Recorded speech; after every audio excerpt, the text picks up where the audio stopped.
Hey everyone, welcome to Reddit Readout. Today we are checking out Rules Horror.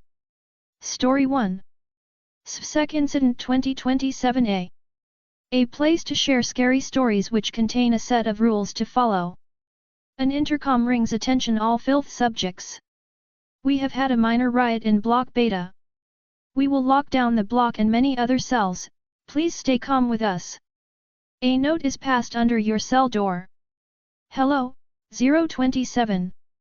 These are the rules to survive the incident. Do not question why I gave this to you.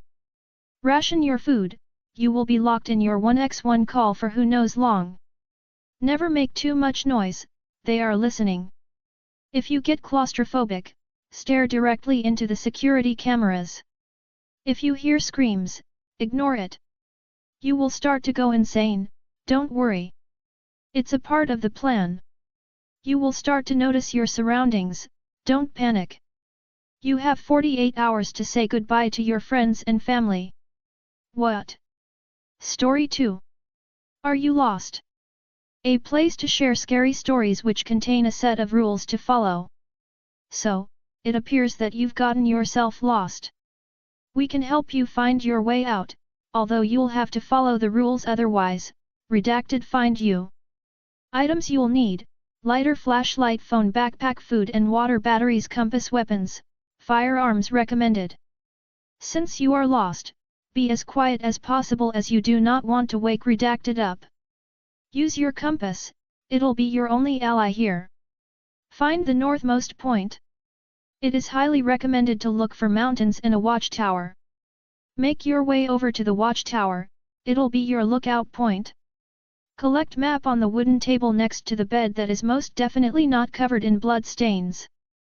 4a. Grab the phone and the tape recorder, it'll give you info on this entity. 5. Ignore step 4a, ignore it. It does not exist. 6. At exactly 5:25 p.m. get to the watchtower and lay on top of the bed. 6a. Hide under the bed, you'll be safe. 7.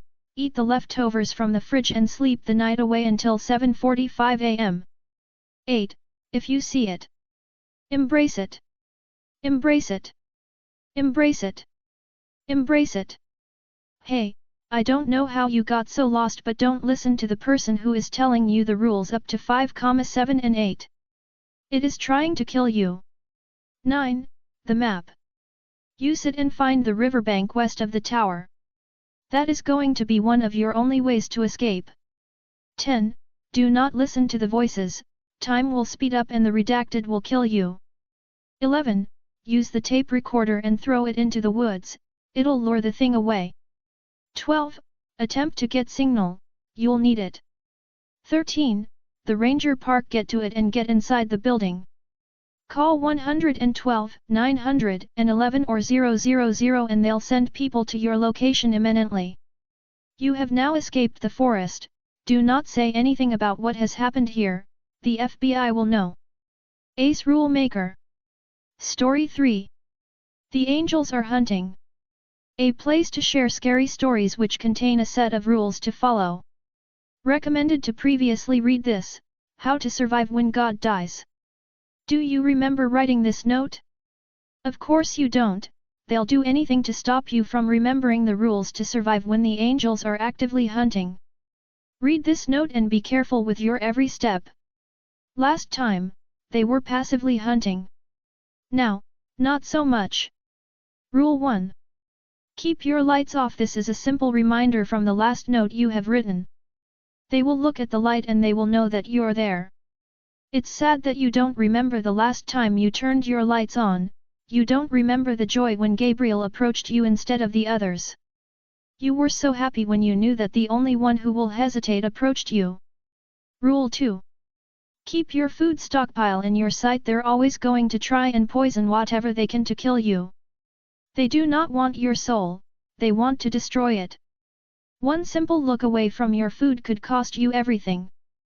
If this happens and you still think that the angels are hunting, refer to Rule 3. Rule 3.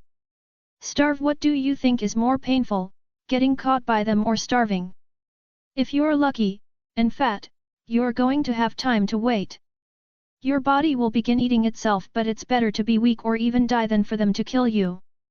Their blades, made of the essence of heaven, cause pain equivalent to 1,000,000 years in the span of a millisecond. It takes them a second to kill you. Rule 4. Keep your door locked until there is no other option. If one of them gets in, you run. If you see one of them, it has seen you. You run. Once you're outside, you don't look back and you run. At this point, there is no saving you. All you can hope for is that some of the more merciful ones give you another chance. Or at least kill you in a more humane way. Rule 5. Look at your mirrors and ignore what's behind you. Must do this. This is the only way for you to survive. You must do this. This is the only way that you can plausibly live. You must do this. Rule 6. When did you write Rule 5? Why are you not looking at the mirror? Story 4. A deal too good to be true. A place to share scary stories which contain a set of rules to follow. I mean, Kman. A 2-stories house plus attic, with a huge yard, a pool, and a very big garage, at this price? It was obvious something was going to be wrong. And unfortunately for you, it's not the we've got a termite infestation. Or look, the electrical is all messed up. We need to call someone to fix it kind of wrong.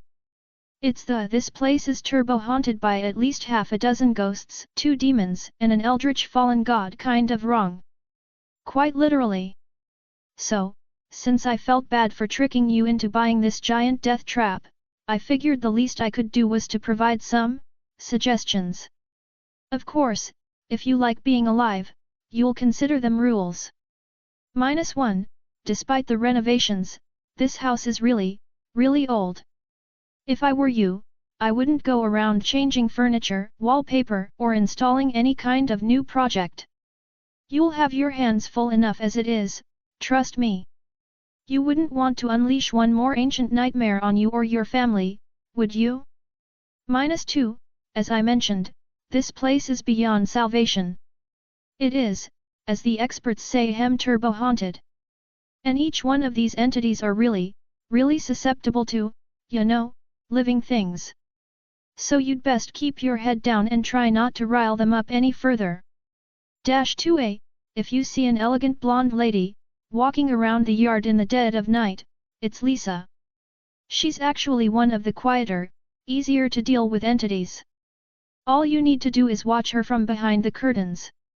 When and if she stops her midnight stroll, take note of the exact location where she disappeared, and plant some nice lilies right there.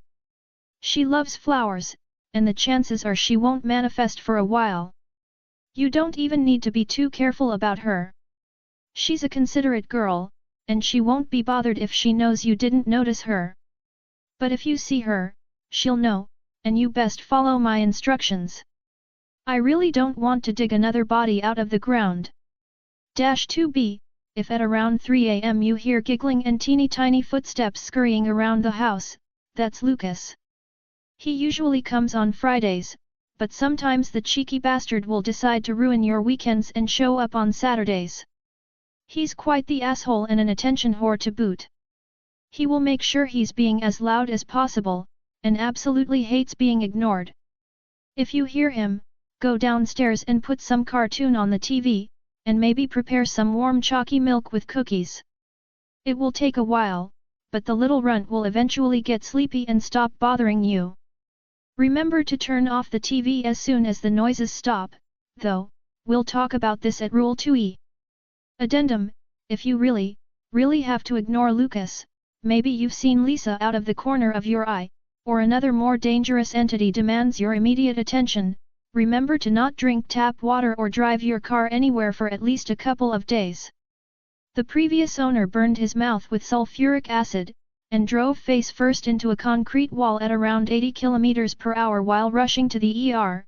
Turns out, the little freak likes to pull pranks like spiking the water or cutting your brakes. Another accident like this, and the property value of the whole neighborhood will tank hard. So be considerate and don't be an idiot. -2c, if you sit down on the couch and you feel a weight on your chest, that's Jeremy. Be a bro and make space, or even better, get up and let him lie down. You wouldn't want to be choked in your sleep now, would you? 2D, you're taking a shower, and you feel a chill running down your spine? You feel watched, maybe, from the foggy surface of the mirror? Someone or something is whispering unintelligible words in your ear. Let me introduce you to Mary, the sole reason why 90% of previous owners didn't last more than a year. She's complicated. Depending on which one of the 3 paranormal shenanigans you experience, your response will have to vary. In case of chills, close your eyes, and get the hell out of the shower as fast as you can. This is the worst possible scenario. Don't stop, and for the love of God, don't open your eyes. Get to your room and close the door behind you. Only once you're safe and sound under the sheets, you can open your eyes, but my personal advice is to keep them closed anyway, you never know. And yes, I know this is insanely dangerous. You might slip and fall, and Mary will make sure as hell that it will hurt. The more times this happens, the more lethal the eventual fall will be. She's quite the handful. If you feel watched, finish your shower, and keep going on with your routine. If she gets even a little bit suspicious and she believes that you've noticed her, you're toast. Purposefully look in the mirror. She will be there. Pretend that nothing out of the ordinary is happening. Best case scenario, she'll get bored and leave, and the oppressive sensation you've been enduring will disappear. Worst case, she'll follow you around the house, jumping in between mirrors. I suggest not getting rid of the mirrors, since then she will have to get creative and use other reflective surfaces. The mirrors make her predictable. Leaving the house only delays the inevitable. She will see it as a challenge, and she will still be active when you get back. So it's best to just wait for her to leave on her own. If you hear the whispers, start singing as loud and as obnoxiously as you can if you're a bad singer. She will leave, but that will also make her more aggressive and she'll manifest more often for a while. It's the quickest, but also the most annoying and riskiest way to deal with her. If you're a gifted individual, just sing the most beautiful tune you know, in the best way possible. The whispers will stop, and once you finish singing, you might hear some faint clapping. You've gained her approval. This is the most difficult approach, since she is very demanding and your average Joe won't satisfy her, but also the safest, since she won't appear for at least 4 to 5 months, thus increasing your chances of survival. 2E, usually late in the evenings, but even in the dead of night, you'll hear the crackling sound of electricity, and all the lights in the house will flicker. The sound will be loud enough to wake you up, so don't worry about falling asleep. This is the cue that Angus is about to inspect the house. You have 5 minutes and not 1 second more to turn off every single electronic device in your house.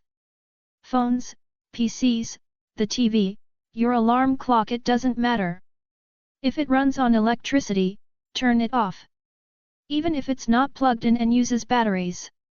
If you keep your devices active on a strict as needed basis, you won't have much to do. Unfortunately, leaving the TV on or your phone on YouTube in the middle of the night increases the chances that Angus will visit shortly after. That's why it's crucial to keep a tight tab on Lucas. Addendum: if you don't, your best bet is to leave the house and call the fire department. Angus will fry every active device he finds, and most likely will set them on fire, causing the whole house to go up in smoke. Strangely enough, by the next morning the house will be in pristine condition. We have no idea how this is possible.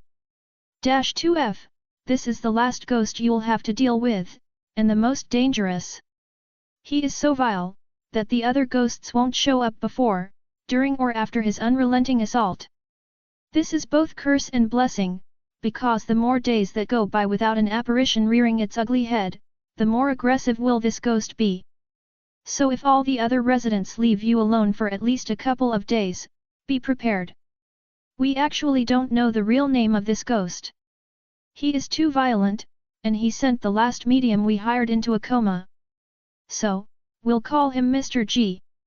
Mr. G, after all the warning signs we've just discussed, will announce its attack early in the morning of the chosen day, usually a Monday. He will leave a message, scribbled in blood, on the front door of the house. Its contents may vary, and one time, that brat Lucas almost gave one of the owners an heart attack when he copied Mr. G's warning with ketchup, tormenting the poor guy for almost a week straight, but it will always be threatening in nature and emit an awful smell. This will give you time to prepare. At the fall of dusk, lock every door of the house, starting with the front door and ending with your bedroom door. Barricade them as much as possible, using furniture, chains, various kinds of locks, every available means to the end of keeping them closed. Barricade even the windows, close the curtains and set up every obstacle you can conceive of in the hallways. At the end, sit with your back against the wall in your bedroom, with several flashlights and an healthy amount of batteries lying right beside you. At exactly 11:30 p.m., all hell will break loose. You'll hear the front door banging, and eventually fall apart, the windows in the first floor will shatter and the curtains will be torn apart. It's a race against time. Mr. G will try to get to you, breaking and destroying everything in his path. You have to resist until 3:33 a.m., or you will be torn apart. There are 4 doors between you and certain death. Simply locking them will barely give you an hour of safety. That's why barricading is important. Mr. G will need at least 45 minutes for breaking through heavily barricaded doors, or windows, and he will lose another 5 minutes for clearing his path through the obstacle course that you should have set up. This will net you at least 3.05 hours of safety. You're missing roughly 1 hour. That's where the flashlight will come into play. Mr. G will get more desperate and reckless the less time he's got, so instead of trying to break down your last defenses, he will try to manifest directly inside your room. You have to be on high alert and vigilant. Do you notice a darkness that somehow doesn't belong there? That's him. Light the shadow, and prevent this fiend from bypassing your safety measures. This will make him lose time, and by the end, you should be able to keep him at bay long enough for you to survive. The next morning, all damages inflicted to the house during his attack will be fixed, and the furniture will be back in its place. Addendum: Mr. G should, in theory, be incapable of attacking twice in a row. So if you see the threatening message pop up more than once or twice in the span of a week, please smell the blood. If it smells sweet, that's the fucking kid again. -3. Finally, rule number 3. This will concern the 2 demonic entities that live in the attic and in the basement of the house.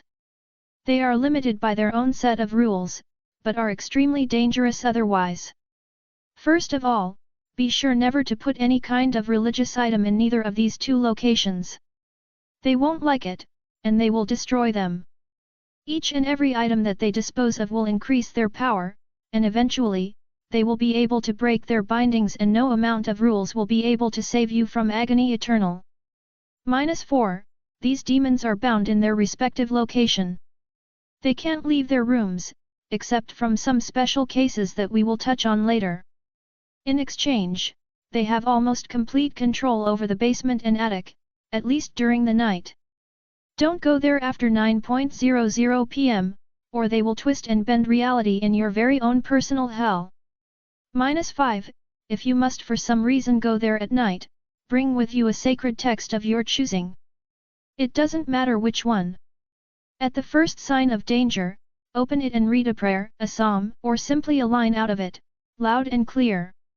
It will keep the demons at bay. For this end, we suggest you use a book you actually can read. The last tenant used the Quran because he thought it'd be cool, but the dumbass didn't know even a lick of Arabic. I personally scraped his innards off the floor of the basement. -6. Each month, on the 13th day, you will hear one loud growl coming from either the basement, or the attic. Before going to bed, lock the door/hatch of the haunted room, cover it with crosses and the likes, and lock yourself in the opposite room. For example, you hear noises in the basement? You better go sleep in the attic. Addendum 1. If the 13th day happens to be a Friday, things will get very dangerous. The negative energy of this accursed day will empower both demons, and they will attack simultaneously, from both basement and attic. Your usual precautions won't stop them, and they can only slow them down. The only way to survive is to run out of the house as fast as possible and run, or drive, to the nearest sacred building available. Be it a church, a mosque, a graveyard, it doesn't matter, as long as you can manage to spend the night on holy ground. It will be creepy, but it's still better than having your soul torn to shreds. Addendum 2, although very rare, Mr. G and the demon's attack can overlap with each other. Although this sounds bad, it's actually advantageous. Both Mr. G and the demons are aggressive entities, and it's very likely that they will attack each other, hindering their respective advance or sometimes even stopping the attack dead in its tracks.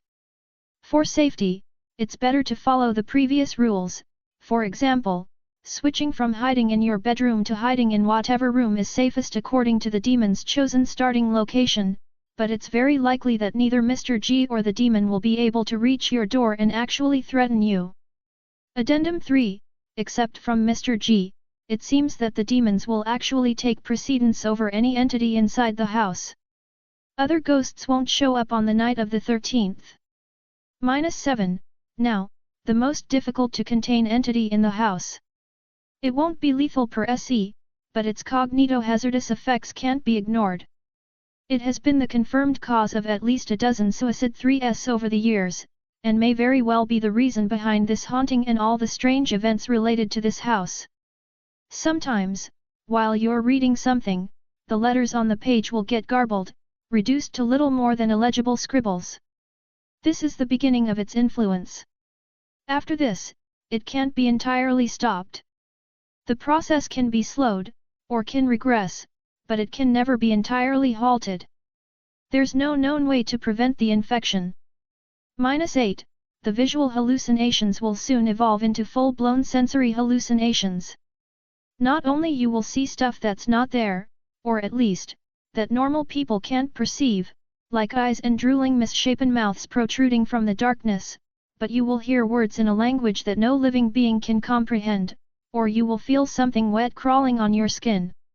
At the start, these symptoms will be minor, but they soon will evolve, becoming more severe each passing day. The only way to slow down or even regress the process is to call us. We will recommend a psychiatrist that will prescribe some drugs. Take them. They have minor side effects at worst and will dull your senses, preventing this eldritch abomination from poisoning your mind. Take them regularly and you will be able to endure its constant madness-inducing influence. Stop, even for a day, and your condition will get instantly worse. -9, if you spot a well in your yard, don't go near it. It's a trap. There's no well, there has never been.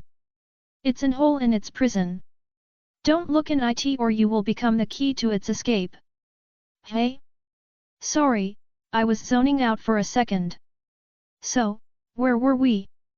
Oh yes, rule number 10. Wait, but what was rule 9? Oh, never mind. -10, you should really go take a look into the well in the yard. It's a really cool place. And you'll see even cooler stuff if you look at the bottom of it. Really, you should try. That's all for today. Please don't forget to like and subscribe.